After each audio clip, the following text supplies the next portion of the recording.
네, 안녕하세요. 지금부터 데이레고 영어 1학기 중간고사 내신 분석 설명회를 시작하도록 하겠습니다. 오늘 이제 어버이날인데 학부모님들 학생 포함해서 이렇게 귀한 시간, 정말 귀한 발걸음을 해주셔서 진심으로 감사드리고요. 오늘 설명회로 인해 아이들의 영어 학습 방향을 결정하시는데 조금이나마 도움이 되셨으면 합니다.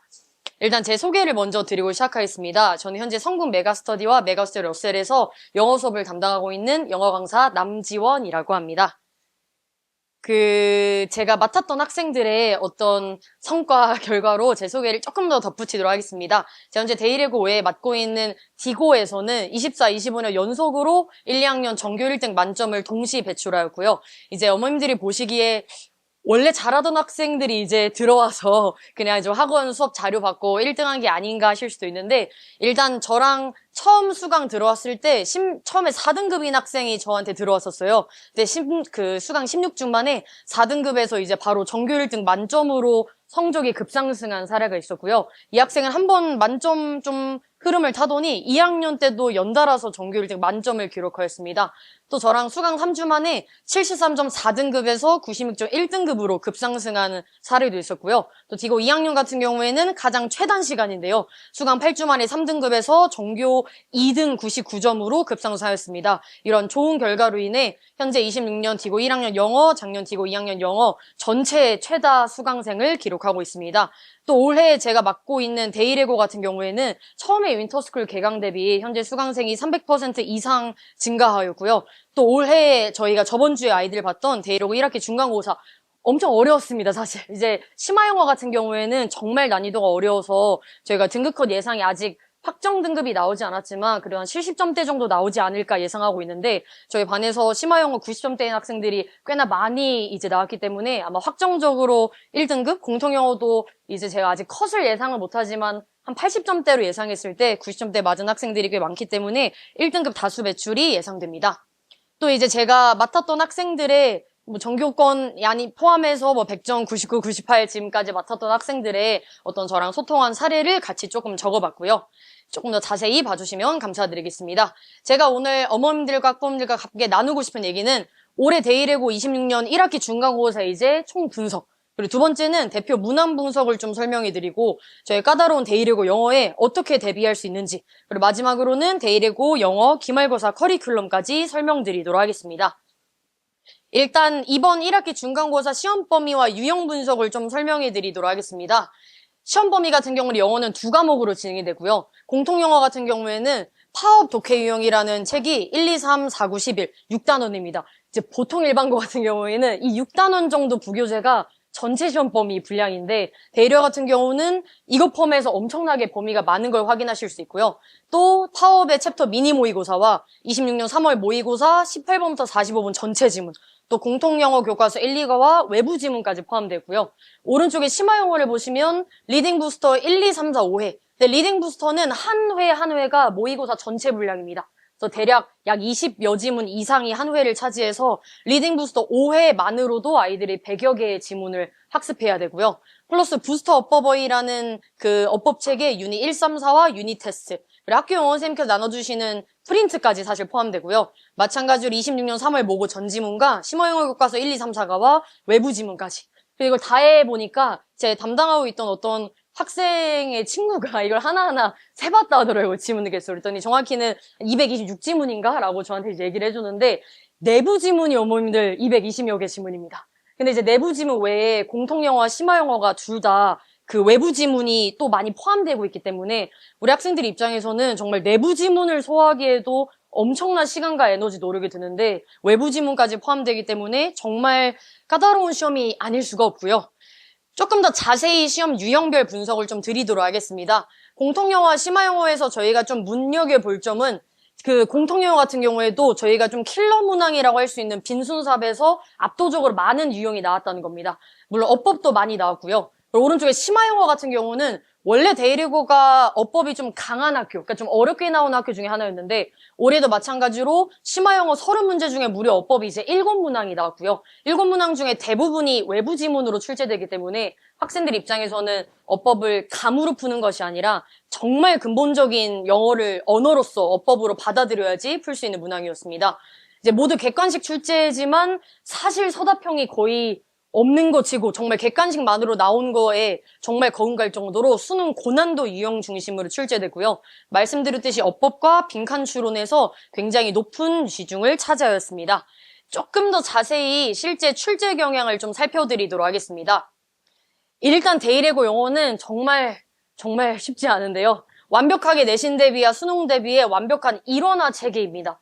저희가 이제 내신 범위에 나오는 것도 그대로 나오는 게 아니라 선생님께서 이제 중간중간에 원문을 자유자재로 변형하셨습니다. 이따가 제가 예시로 좀 보여드릴 건데 원문 자유자재 변형에서 아이들이 이번에 특히 좀 함정이라 느낀 점이 저희 공통영어 시험에서 파워업이라는 그 책에 유니도 첫 번째 지문이 있었어요. 그 첫 번째 지문이랑 똑같은 지문이 그대로 나와서 아이들이 정답도 그 시험 스트레스를 관리하는 법이라고 똑같이 찍었는데 정답이 다른 게였던 거예요. 그 부분이 선생님이 마지막 한두 문장에 함정으로 문장을 하나 추가하신 거죠. 그래서 원문도 아이들이 정말 방심할 수 없게 변형되어 나오고요. 시험장에서 처음 보는 외부 지문도 정말 다수 출제되는데 이 외부 지문이 또 쉬운 주제 제목이 아니라 빈칸 추론, 또 순서 삽입으로 좀 킬러 문항으로 나오다 보니까 아이들이 어려움을 느낄 수밖에 없었습니다. 마찬가지로 일단 방대한 범위의 시험 범위를 소화해내는 것까지 아이들한테는 굉장히 부담으로 다가왔을 것 같고요. 공통영어 같은 경우에는 근데 이제 전년도 시험에 대비해서 살짝 좀 평이하게 출제된 경향이 있어서 등급컷이 그래도 80점대 정도로 나오지 않을까 추측되긴 하는데 심화영어는 어머님들 정말 절대적으로 어려운 게 맞았습니다. 그래서 외부 지문에서 너무 어려운 고난도의 주제로 많이 나왔기 때문에 아마 등급컷이 많이 내려갈 것으로 예상되고요. 조금 더 제가 자세하게 대표 기출문항 분석을 좀 드리도록 하겠습니다. 일단 아까 제가 말씀드렸던 어법 부분입니다. 지금까지 아이들이 어법을 정말 감으로 푼 학생들이 생각보다 데일외고에 입학을 많이 해요. 학생들이 정말 많은 학생들이. 선생님 제가 오히려 독해는 막 직독직계가 가능해서 처음부터 끝까지 오히려 막 처음 보는 주제 제목 빈칸 추론 쉽게 풀어냈는데 어법은 도대체 여기 밑줄 쳐주시면 뭘 봐야 될지 모르겠어요. 하는 학생들이 되게 많았는데 대려 같은 경우에는 이번 심화영어 어법 7문항 중에서도 5문항이 외부 지문으로 출제됐기 때문에 내부 범위의 어법만을 학습하는 것이 아니라 예를 들어 이 자리에 required에 밑줄 쳐져 있으면 우리 아이들은 BPB 수동태구나. 이 자리에 수동태가 와야 된다는 거는 어떤 조건이지? 첫 번째, 타동사만 수동태가 될 수 있고 두 번째, 타동사가 수동태가 됐다는 거는 목적어가 없어져야 된다. 이 두 가지를 아이들이 알고 있어야 돼서 정말 근본적인 어법을 볼 수밖에 없습니다.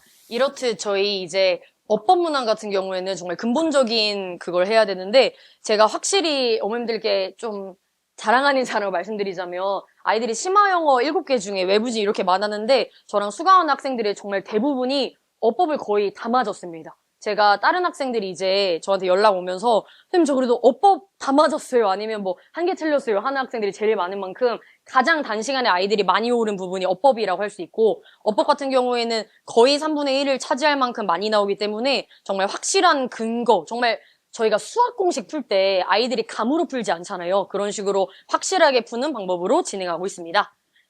두 번째는 제가 말씀드린 압도적 난이도의 외부 지문입니다. 이제 외부 지문에 아이들이 느꼈을 때 어떤 느낌이 드냐면 일단은 좀 압박감이 있죠. 심리적인 압박감도 있는데 심지어 그게 빈칸 추론 또는 순서 배열로 나왔는데요. 제가 지금 보여드린 건 실제 이번 공통영어 지문입니다. 공통영어는 사실 심화영어보다는 난이도가 평이한 과목이었는데도 불구하고 외부 지문이 출제됐을 때 이게 순서 배열 문항이죠. 근데 이제 순서 배열 문항하면 보통 저희가 수능이나 평가원 모의고사에서 약간 통념처럼 알고 있는 게 A는 처음에 잘 오지 않는다라는 통념을 저희가 좀 가지고 있습니다. 그래서 실제 작년 고3 6월 모의고사에서 A가 첫 번째 문단인 순서 배열이 나왔기 때문에 그 해에 가장 오답률이 높은 87% 오답률을 기록할 정도로 학생들이 A 문단인 순서 배열에 처음 오는 게 익숙하지 않습니다. 이번 공통영어 선생님들께서는 순서 배열 두 문제 외부 지문의 정답을 둘 다 A로 시작하는 문제로 내셨더라고요.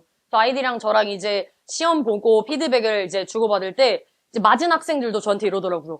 분명히 둘 다 1번이 정답이고 둘 다 A가 처음일 리가 없는데 분명히 A가 의미적으로는 처음인 것 같은데 너무 헷갈리고 좀 함정에서 긴가민가 했다라고 할 정도로 선생님께서 이제 공통영어에서도 평이하지만 막상 이제 해보면 평이하지 않은 은근히 까다로운 시험으로 출제하셨다고 볼 수 있고요.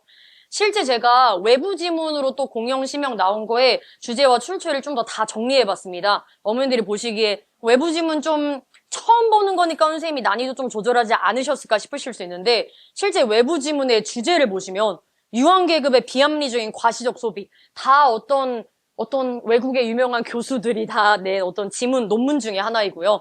뭐 또 예를 들어 뭐 운을 능동적으로 통제하고 활용하라는 존 크롬볼트의 계획된 우연이론 이게 아까 순서별 문항이라고 볼 수 있습니다. 오른쪽도 보시면 토마스 쿤의 패러다임 이론과 뭐 과학적 진보의 수평적 전환 딱 봐도 사실 어머니 이렇게 주제만 봐도 이런 제목의 책이 있으면 사실 서점 가서 읽어보지 않을 정도의 정말 고난이도의 주제고요.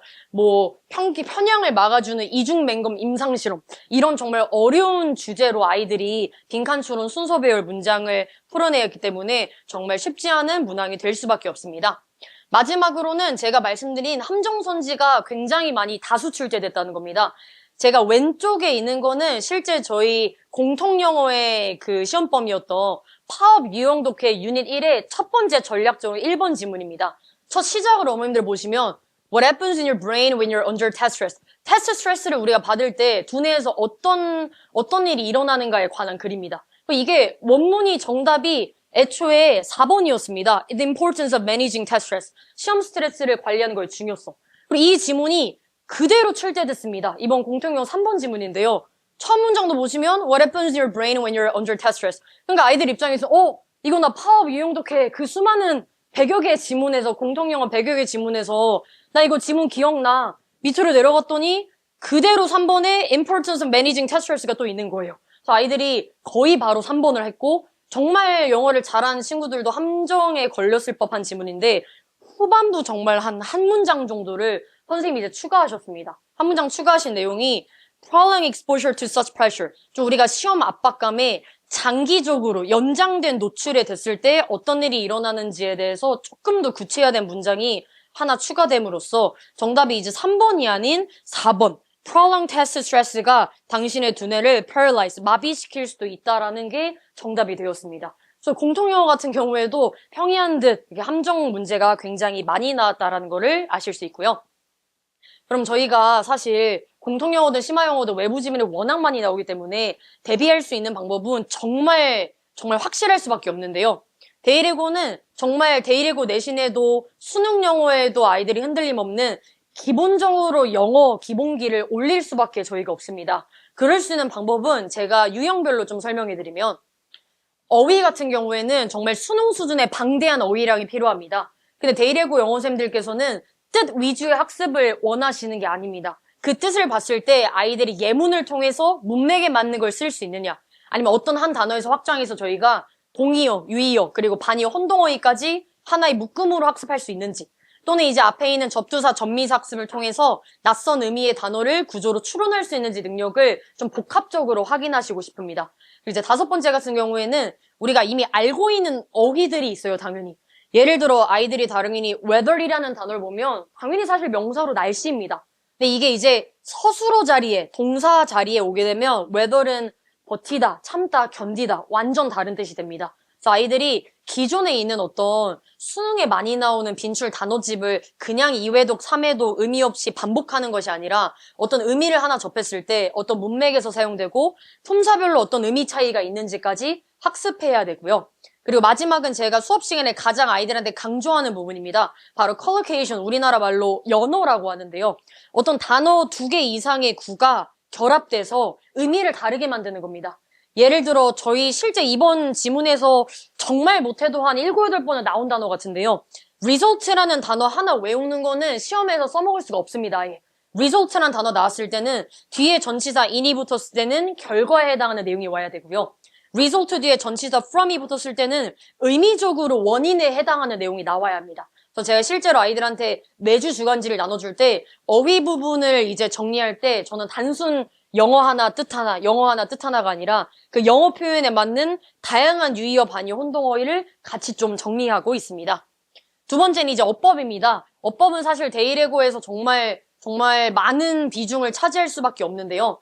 탄탄한 문법 개념을 정립해야 돼서 아이들이 감이 아니라 객관적인 근거로 문제풀이가 돼야 됩니다. 근데 제가 말하는 또 개념 정립이라는 건 뭐냐면 최소 아이들이 이 어법을 봤을 때 정의와 쓰임을 한 줄로 스스로 설명할 수 있어야 됩니다. 그래서 제가 그 시험 전날, 직본날 아이들이랑 굉장히 많이 방판 게 뭐냐면 예를 들어 얘들아 왓에 밑줄 쳐 있다. 우리 뭐 봐야 되지? 두 개 봐야 된다. 이런 식으로 공식화 시켰습니다. 왓에 밑줄 쳐 있으면 앞에 명사가 있어서는 안 되고 뒤에 목적어가 하나 없는 뭐 불완전한 문장이 와야 된다. 이런 식으로 아이들이 느낌으로 여기 왓이 맞아, 느낌으로 여기 위치가 맞아가 아니라 왓에 밑줄 쳐져 있을 때 머릿속에 정말 공식처럼 나는 이게 두 개 볼 거야. 예를 들어 위치에 밑줄 쳐져 있으면 앞에 선행사 있고 뒤에 불완전해야 돼. 이런 식으로 스스로 개념화를 설명할 수 있어야 되고 저랑 아이들 한 명도 빠짐없이 다 물어보면서 티키타카를 그때 진행을 했었고요. 개념 확립 이후에는 철저한 실전적인 훈련이 들어가야 되는데 제가 말씀드린 실전적인 훈련은 또 어법 문제집 속에 예상 가능한 문제가 아닙니다. 저희가 일반 시중의 어법책을 하나 살면 예를 들어 뭐 3단원의 내용이 뭐 투부정사다. 4단원의 내용이 동명사다. 하면 그 단원의 유닛 테스트는 어차피 투부정사, 동명사 둘 중에 하나 고르는 거거든요. 근데 어차피 데일이고 영어 어법은 외부 지문에 해당하는 거에 어법이 너무 많이 나오기 때문에 정말 아이들이 머릿속에 있는 어법 개념을 자유자재로 쓸 수 있을 정도의 강화 훈련이 들어가야 됩니다. 그래서 제가 직본날에도 굉장히 강화 훈련을 많이 한 밑줄 친 부분에 틀린 거 찾기를 할 때 사실 아이들 입장에서 밑줄 쳐져 있으면 약간 뭐 나보고 어떡하라는 거지? 라는 싶은 느낌이 들어요. 문제를 풀 때. 근데 예를 들어 뭐 대세 밑줄 쳐져 있으면 행동 방식 몇 개 이런 식으로 머릿속에 떠오르면서 출제 의도를 좀 파악해야 됩니다. 마지막으로는 사실 너무 중요하고 아이들한테 정말 까다로운 부분이 될 수밖에 없는 독해 영역인데요. 일단은 뭐 내부 지문은 당연하지만 시험장에서 처음 보는 외부 지문에 대한 대응력을 기르기 위해서는 아이들이 평상시에 문제 풀 때도 의미 없이 그냥 줄글처럼 그러니까 막 소설책 저희가 읽듯이 그냥 막 종이와 글씨 그런 구분하는 수준이 아니라 구조와 근거, 논리 훈련을 통해서 문단별로 한 줄 요약을 해보거나 또는 정답의 근거를 표시하는 식의 학습을 진행해야 됩니다. 그리고 마찬가지로 빈순삽 같은 고난도 유형은 그래도 어느 정도 스킬이 통하는 유형입니다. 좀 어렵기는 하지만 어느 정도 아이들이 순서삽의 유형 스킬을 훈련하면서 특히 연결어, 지시어, 대명사 등의 단서 포착으로 전반적인 글의 흐름을 파악할 수 있어야 됩니다. 또 외부 지문에 워낙 시간이 부족하기 때문에 학생들이 어떤 게 핵심 문장이고 비핵심 문장인지를 구분하는 연습을 해야 되는데 실제 수업 시간에서도 제가 이걸 구분하고 있는 게 예를 들어 although, 비록 뭐뭐일지라도가 포함된 문장은 어차피 뒤에 있는 주절이랑 서로 반대 얘기를 할 수밖에 없습니다. 그럼 반대 얘기를 한다는 거는 주절이 이 화자가 좀 더 말하고자 하는 핵심 논리이기 때문에 주절을 먼저 읽고 필요하다면 although 문장을 읽는 거고 뭐 넘어가자. 아니면 너네가 주제 문장이 이해가 됐으면 다음 문장에 있는 뭐 for example이나 for instance 같은 예시는 어차피 주제를 구체화한 문장이기 때문에 비핵심 문장이다. 이런 식의 훈련을 진행하고 있습니다. 그러면 이렇게 정말 막막하고 까다로운 데일외고 영어에 저희가 어떻게 대비할 수 있을지 저희 기말고사 영어 커리큘럼에 대해서도 좀 설명드리도록 하겠습니다. 일단 저는 가장 중요한 건 1번입니다. 데일외고 영어는 내신과 수능 유형의 완벽한 일원화이기 때문에 아이들이 내신 대비 자체가 곧 수능 훈련이 되는 일원화 커리큘럼이 진행됩니다. 제가 중간고사 클리닉 때도 아이들이랑 외부 지문 문항을 클리닉 때 조금씩 연습했는데 이번 기말고사 때는 외부 지능에 대비하기 위해서 좀 더 고난도, 변형된, 좀 더 많은 문항의 외부 지문을 좀 더 훈련하는 계획을 세우고 있고요. 외부 지문에 대응하기 위한 밀착 훈련을 수업 시간에 잘 진행하고 제가 가장 강조하는 어법, 그리고 어법 원문을 정말 단시간에 많이 오를 수 있는 가장 확실한 영역이 어법입니다. 저는 어법은 정말 길게 잡아도 3개월 정도 아니면 고등학교에 나오는 수능 내신 전체 어법이 다 해결된다고 믿을 만큼 나오는 어느 정도의 문제 해결 루틴이 있습니다. 그 루틴을 아이들이 개념화시키고 체화시켜서 실전력 훈련이 또 들어가고요. 마지막으로는 한 개의 어휘를 배우더라도 그 어휘의 뭐 유의어, 다의어, 혼동어휘 학습으로 확장 학습을 진행하고 있습니다. 실제로 제가 이번 중간고사 때 아이들이랑 이제 실제 했었던 주간지라든지 직보자료 내용을 좀 설명해 드리는데 일단은 아까 제가 말씀드린 공통영어, 심화영어 합쳐서 220교 지문을 했는데 학교에서 진도 나가주신 거는 뭐 제가 하나하나 세신 거나 센 건 아니지만 제가 봤을 때 전체는 50지문 정도밖에 수업을 나가주시지 않습니다. 예를 들어 제가 리딩 부스터 같은 경우에는 한 단원이 전체 모의고사라 말씀드렸잖아요. 18번부터 45번. 그러면 28지문 정도 되는데 학교에서는 실제 한 4지문, 5지문 정도 진도를 나가주시고 심화영어 교과서 같은 경우에는 아예 진도를 안 나가주셨다 하더라고요. 그냥 얘들아 시험 범위다 하는데 진도는 안 나간다 이런 식으로 하고 또 모의고사 같은 경우에도 진도를 거의 안 나가시고요. 그래서 이 많은 영역에 대해서 저랑 수업도 하면서 좀 더 부족한 부분은 제가 정말 아이들이 혼자 봐도 될 만큼 점지문으로 220여 개의 지문을 한 개도 빠짐없이 전체 심층 분석을 해서 매일 아이들한테 제공하였습니다. 이게 조금 작아서 잘 안 보실 수 있는데 위에 제가 이 글의 한 줄 요약 정말 너무 바쁘면 이거 한 줄이라도 읽고 가라고 할 만큼 정리가 잘 된 영역이고요. 각 지문마다 순서 배열을 위해서 로직 플로우를 해놨고요. 여기 같은 경우에도 어법 어휘 또는 주제문 같은 거는 제가 하나하나 다 형광펜 처리를 해놔서 학교에서 안 나가주신 지문까지 아이들이 저 수업과 지문 분석지로 다 커버가 가능했습니다. 또 이제 부스터 어법, 그리고 또 영탁쌤이시라고 이제 어법을 담당하는 선생님이 있는데 그 선생님께서 어법 프린트를 따로 내주시는데 거기서 출제가 좀 많이 됩니다. 영탁쌤 어법 프린트까지 정말 하나하나 잘게 쪼개서 제가 지문 분석도 하고 그거에 대해서 변형 문제까지 실전 유형까지 자체 제작으로 제작해서 아이들에게 제공하였습니다. 또 리딩 부스터 같은 경우 아까 제가 말씀드렸듯이 유닛 5를 전체 합치면 100여 개 지문이 넘는데 그것도 진짜 제가 봤을 때 한 30지문 정도 학교에서 해주신 것 같아요. 나머지 지문도 포함해서 제가 전체 지문 분석지 아이들에게 하나하나 제공하고 또 핵심 어휘, 지금 조그맣긴 한데 제가 아까 말씀드렸던 어휘의 확장 부분인데요. 제가 아이들에게 주는 주간지에 영어가 써있고 여기 뜻이 써있고요. 이 영어에 해당하는 유의어를 제가 쭉 적어놓은 겁니다. 그 영어에 해당하는 반의어와 마지막은 이제 혼동어입니다. 이제 혼동어휘 같은 경우에는 예를 들어 컴플리먼트의 L-I의 컴플리먼트랑 컴플리먼트인데 L-E의 컴플리먼트는 보충하다, 칭찬하다 느낌이 좀 해석이 다르게 되거든요. 그런 혼동어휘를 좀 위주로 정리해 놓은 내용입니다. 마찬가지로 뭐 공통영어라든지 심화영어 교과서도 아이들한테 지문 분석지를 통해서 같이 수업도 하면서 부족한 부분을 정리한 부분이고요. 26년 3월 모의고사 같은 경우에는 전체 지문이 들어가고 범위에 포함은 됐지만 많이 이번에 내시진 않았어요. 하지만 저희가 범위에 들어갔기 때문에 진행할 수밖에 없었는데 이것도 학교에서 안 해주신 거를 다 지문 분석과 아이들과 변형 문제 그 과제로 진행한 부분입니다. 그리고 제가 정말 자신 있게 말씀드릴 수 있는 여기 온 학생은 아마 받았을 텐데 제가 마지막 직본 날 공통영어, 심화영어 직보를 이제 정규 수업 외에 따로따로 하나 진행했는데 아이들 입장에서는 바로 다음날 공통영어, 바로 다음날 심화영어인데 각 과목당 내부 지문이 100여 개의 지문이 넘습니다. 이거를 하루 안에 사실 아이들이 전체 보는 거는 불가능하다는 전 판단이 들어서 제가 따로 전체 지문 분석지를 따로 만들었는데요. 아까 제가 보여드린 지문 분석지는 한 페이지당 한 지문이 자세하게 돼 있다면 여기 있는 직보 자료는 이 한 페이지에 딱 펼쳤을 때 4개의 지문을 볼 수 있게 제가 한 지문도 빠뜨리지 않고 공통영어, 심화영어 전 지문이 이 하나하나에 다 들어간 겁니다. 그래서 아이들이 정말 너무 전날에 시간이 없으면 여기 위에 있는 뭐 내용 흐름이라도 한번 읽고 가자라고 해서 아이들이 쌤 전날에 이렇게 직보자료 좀 보고 간 게 그래도 내부 지문 나올 때 좀 확인하는 데 도움이 됐다고 많이 얘기를 해줬고요. 또 어법 같은 경우에는 아무래도 부스터법 또는 심화영어의 영탁쌤 프린트 같은 전반적인 내용을 할 수 있게 어법 파이널 노트까지 진행하였습니다. 그래서 공통영어 직보 시간에는 이 자료만 제가 다음날 학교에 가져가면 모든 게 해결된다고 될 만큼 모든 지문이 다 있었고요. 마찬가지로 심화영어 직보 자료에도 모든 전